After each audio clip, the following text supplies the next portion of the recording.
Thursday coming at you.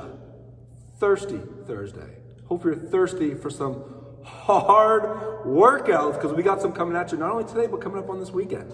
All right, it's going to be a nice week, so I think it's pretty nice out today. So hopefully we are here at Firewall getting some workouts outside. But what we got for you here, 4 sets today. Okay, this is a long one, long list coming at you. It's going to be 30 seconds, okay, of goblet squat hold. All right, so you're going to hold a weight in a goblet squat position, nice active one for 30 seconds. When that 30 seconds is up, you will then perform as many goblet squats as you can. Okay, so again, it's a 30-second hold with a goblet squat, and then 30 goblet squats, 30 seconds of goblet squats, as many as you can get. You will then get a nice 30-second break. All right, you will then go into another hold, but it's a push-up hold. All right, ideally around a 90-degree hold. Okay, and then the next 30 seconds will be as many push-ups as you can get. All right, so again, a hold in the beginning for the first 30, and then reps for the back 30. You get another 30-second rest, which then will be going into a 30-second hollow hold. Okay, same thing. Once the hold is done, it won't be rocks though for the next 30 seconds. It will be ab bicycles once you finish for 30 seconds. All right, after you get that 30 seconds, you get another 30-second rest, and you'll go through again, and again. So 4 sets through this. So let's break down these movements here real quick. That first set of a 30-second goblet squat hold, Bucky will have a weight in his front rack position.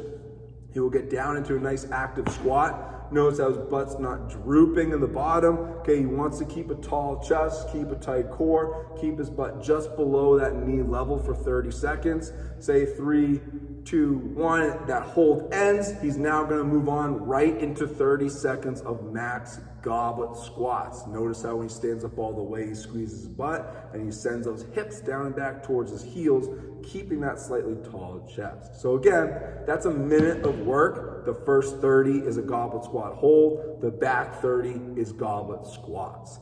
Then you get that 30-second break. Next, you have the push-up. Same thing goes, the hold is first, then the reps. The push-up position we ideally want to be in, let's just say we're on the ground here, full push-up. Bucky's gonna get his arms at about 90 degrees, so we'll go to like a half push-up there. He'll hold that, squeezing his abs, his butt, his quads in active position, and then 3, 2, 1, and 30 seconds is up. He will then perform as many push-ups as he can in the last 30 seconds. As always, there's options. We can do this from our knees. So holding that half push-up, same thing. His elbows are squeezing tight to his side. His chest isn't touching the ground. He's keeping his core tight. And then he'll go into the push-ups from his knees there. Same thing can be done off of a box or bench, okay? Just making sure we're keeping our core super tight the whole time, and you're just following the same rules, keeping those elbows tight to our body, and then performing those reps off of that surface. The last movement, okay, is gonna be that hollow hold and bicycles. So we're holding that hollow hold position. Let's just say he picks the hardest option here. Both hands overhead, both feet out. He'll hold it for 30 seconds. If that's really hard for you to hold for 30 unbroken, he could bring one knee in. If that's even really hard, you can bring both knees in. All right, but pick something you can hold for the full 30, which is a good amount of time. You should feel your lower back in contact with the ground. Okay, and you should always feel those abs firing the whole time. Shoulders should also be up off the ground, and feet should also be up. All right, but once you finish the hold, whichever option you choose for 30 seconds, you're gonna go into ab bicycles, which means hands are behind the head. You're touching the opposite knee to opposite elbow in the middle, and your opposite leg should be all the way locked out each rep. Okay, so no half reps where the knees are staying really close to the center. You wanna extend one leg all the way. It makes it a lot harder. All right, so that first 30 again is that hollow hold, and the back 30, you go right into those bicycles. You're gonna rotate through again for 4 sets, all those movements. It's gonna be a lot of fun. After, we have an AMRAP 3 times 3. Okay, so that means we have 3 AMRAP 3s, and you get a 90-second rest in between each one.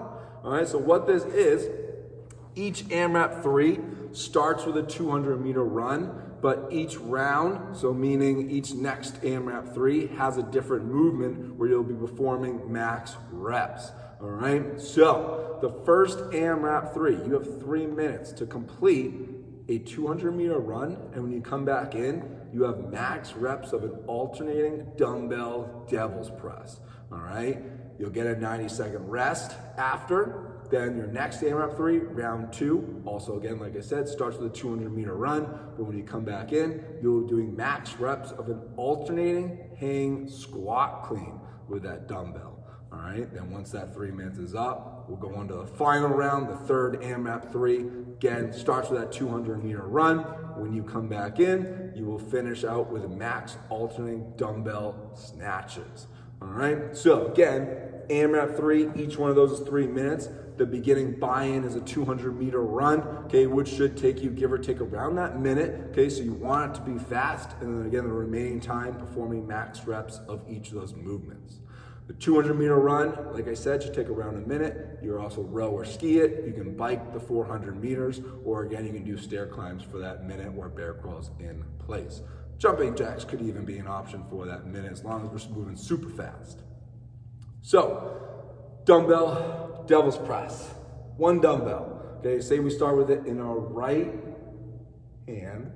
Okay, you want to make room for your chest to be able to touch the ground. So when Bucky goes to the floor with the dumbbell, okay, his chest is able to touch the ground because his other hand is nice and wide. He'll peel his chest up, and notice how since the dumbbell's in his right hand, he now has to pop his hips and his body towards the dumbbell. So to the right side, he'll pop up, get the weight over the dumbbell, so notice how it's in between his feet. He'll take a second to set his back and pull that chest up, and now he's gonna snatch it overhead. So he's gonna drive straight up, okay, and power snatch it, or you could choose even to muscle snatch it and just drive with those legs and pull and punch that weight overhead. So he'll pop his weight up, set that back, and then just muscle snatch it overhead. The other option would be going through the hips into a kettlebell-like motion. So once he pops up, he'll set his back and then swing the weight through the legs so he can load the hips, pop the weight, and then transfer the weight overhead. Either one you choose, just make sure we're setting that back before and that we're making sure the weight is stacked over our shoulder with that bicep to the ear. Max of those reps, okay, you're looking to get, give or take, between 15 reps. So make sure you are moving quick and picking a smooth pace. The hang squat clean, okay, for the next AMRAP, okay, this is gonna be starting in the hang position. So Bucky will need to deadlift the weight up. His feet are in a squat stance. This is a hinging motion, so it is going through the hips with a nice tall chest.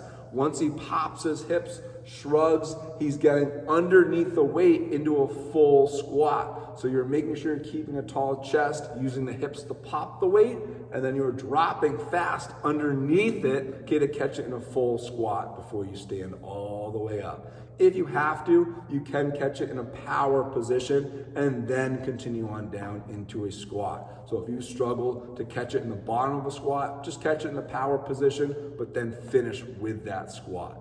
Each time, make sure the elbow's high and active and that chest stays tall, and we never fall or crouch forward.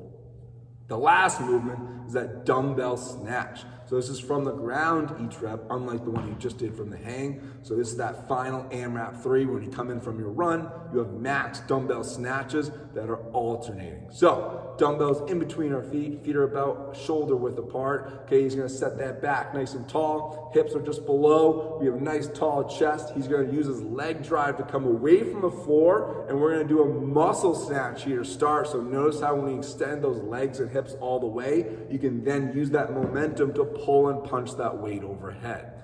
If that muscle snatch is making you too tired, you can power snatch it, which means once you extend those hips and legs all the way, you are then dropping underneath the weight to then catch the weight locked out. So making sure we're fast with our elbow to lock that weight out. Each time you come back to the floor in each new rep, make sure that chest always stays tall and we're never rounding to touch the weight to the ground. I know we'll be tired by the time we get to this part in the AMRAP, so just make sure that you are focusing on each and every rep. So the first one looks like the last and the last like the first. Have fun with this one. Okay, like I said, at the very minimum, 15 reps of each movement, okay, at the end of each AMRAP. So make sure you are picking a light weight that you can move fast with.